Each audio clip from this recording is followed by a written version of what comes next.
Hazy sunshine to increasing clouds and afternoon rain showers on Thursday. Good Wednesday night, East Tennessee. David Aldrich, Captain Accurate here from the Captain Accurate Weather Command Center. Well, we fell to 37 this morning in Knoxville, but wait a second. It was freezing in Oak Ridge. Wait a minute. It was 28 in Athens, and it was like 39 in Morristown. What in the world's going on here? Seemed kind of weird. 45 in Sevierville. It seems that the ridges, the valleys, the hilltops, and the hollers in East Tennessee can have some variability. And guess what? We're going to see that again tomorrow. So whether it's the nooks and crannies, whether it's the ridges and valleys, you're going to see some changes come tomorrow. More on that in just a moment. High temperatures did outperform expectation. We had 62. I was expecting 57. That's where Greenville was. That's where Crossville was. But we hit 64 in Athens, 61 in Kingston, and 62 in the heart of Anderson County in Oak Ridge. Our high temperature today of 62 put us 13, just 13 degrees above normal. Wow, 7 degrees above normal this morning. Normal high 49 and the record low -3 from 1897. So there you go. And the sun's down now at 6 o'clock. It's nice to see that. By the way, high temperature hit 66 in Nashville. It was 57 in Johnson City, and they hit 56 in Lexington, 69, almost 70 in Hotlanta down there in Georgia, while Augusta hit 72. Not much to see on the ultimate Doppler radar now, but it will be busy tomorrow afternoon particularly. Nothing to see here on the Ultimate Doppler Radar, presented by your local Marco's Pizza. If you're thinking about a late night snack, maybe you haven't had dinner yet, Marcos.com, a great place to go because they give back. They give back to East Tennessee Children's Hospital. All you have to do is order a large one topping, a cheesy bread, and a cinnamon squares, and they will put 10% of that purchase into the Children's Hospital Fund. You love it. And you can find them in Hardin Valley, Farragut. You can find them in Blount County and Maryville, Fountain City, Halls, Anderson County, Oak Ridge, and Middlebrook Pike, Ebenezer Road. They have a magnificent pizza they call the Magnifico for less than $10. Doesn't that look good right now? And maybe you want something extra. Give yourself a treat. May I suggest the deluxe? They have an all meat, sure. They have a garden variety, but the deluxe, it has the pepperoni and the Italian sausage, the mushrooms and the green peppers and onions, and the original sauce, and the signature 3 cheeses. You gotta love Marcos.com. Check them out today. And as you can see, there's some flooding concerns in green showing up in parts of Arkansas, parts of northwestern sections of Tennessee. West Tennessee's got some areas of concern there, and we'll see if some of that heavy rain works its way here. Things have quieted down a week ago. We had some big snows in Pensacola, Florida, not now. A week later, they've warmed up, and it's all been a distant memory. But if we examine where snow is, it would be in upstate New York. It would be in northern Pennsylvania, downwind of the Great Lakes, as the lake effect snow guns are still moving. But it's the thunderstorms in Texas, Oklahoma, Arkansas that we'll be watching for us as we head into tomorrow, and particularly on Friday, with maybe a rumble of thunder. So far, we're pretty dry for the start of 2025. Where's the rain? It seems like we're picking up where we left off last autumn, because last fall, we were very dry, put us into a drought. And we're still in a drought. We'll get a new drought monitor tomorrow morning, and you can find that on the free Captain Accurate weather app with Pete Michaels Traffic. But 2.19 is all that we've mustered so far. And if we get a ½ inch to an inch Thursday into Friday, well, that'll put us, maybe 3? We'll still be below average. We also had 4.9 inches of snow that was noteworthy on the 10th of January, which, of course, was a Friday. Future rainfall shows the clock moving. But I don't see any rain, Aldrich. Give it some time. I said afternoon. Let's take it to the afternoon. There's 12 noon to 2 o'clock. By 2 o'clock, most of the virtual rain gauges are starting to show some numbers. What numbers do they reveal? 0.01 in Newport, 0.02 in Sevierville, but a little bit more, maybe more than a tenth, could be reasonable to expect by 2 o'clock tomorrow afternoon in Jamestown and Crossville, as well as Wartburg. By 5 o'clock, we've seen those numbers move a little bit more as this warm front lifts toward the Commonwealth of Kentucky.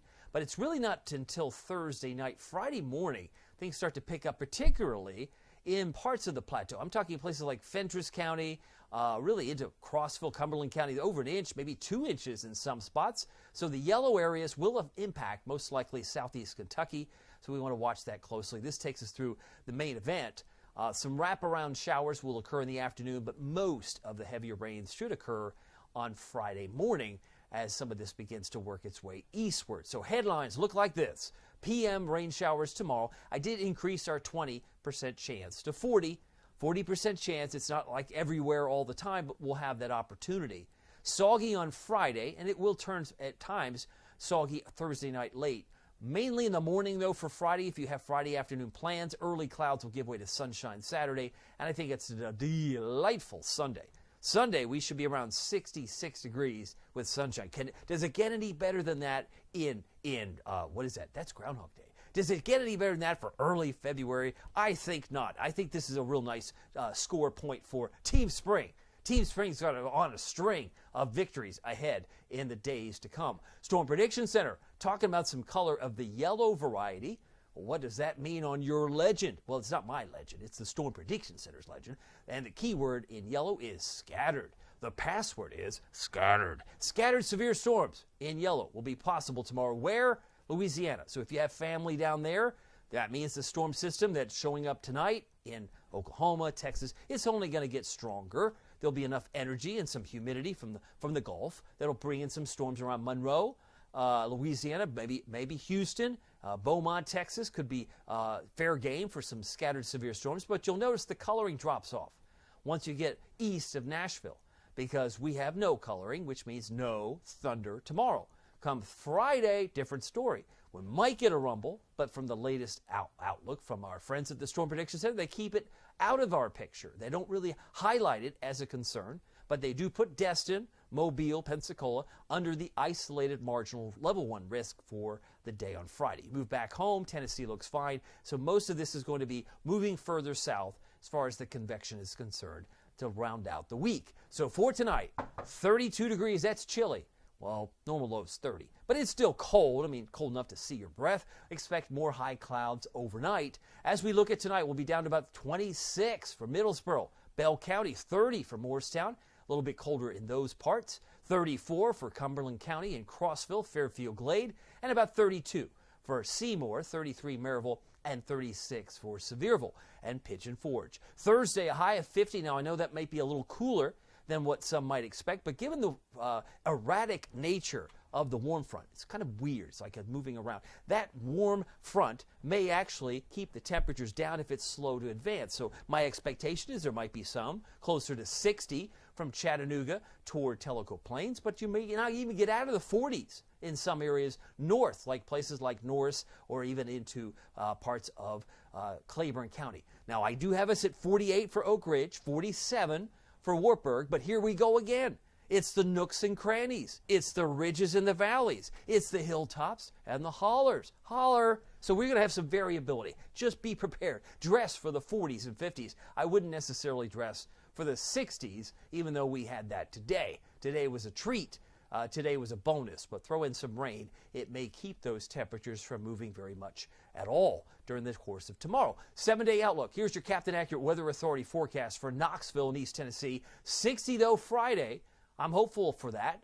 57 on Saturday, and then Shazam, 66. It's spring fever. Well, I had put spring fever there, I guess, on Tuesday when it's 68. But it's close enough. And if you're curious, if the thought has crossed your mind, February 2nd, February 3rd, February 4th, are those like within record high territory? No. The record highs are in the low to mid 70s. Leave it to Captain Accurate to look that up for you. Low to mid 70s. Don't think we're going to get there, but I can at least tell you that. But 68 is still good. You can still enjoy a 68-degree day and not think about record highs because we won't get that high. But it'll be nice. It'll be another point. We'll be racking up the points for our friends on Team Spring.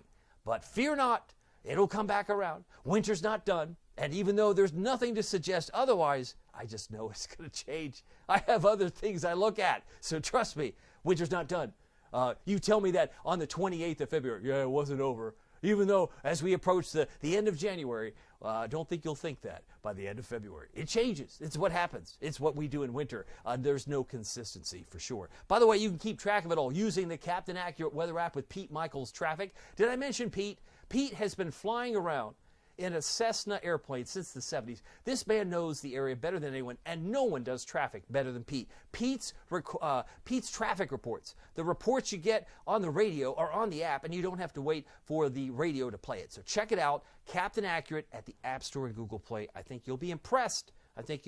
You can also put it on your iPad as well. Well, my name is David Aldridge. Some people call me Captain Accurate. It's not easy being accurate, so weather doesn't surprise you. We'll see you here next time. Take care.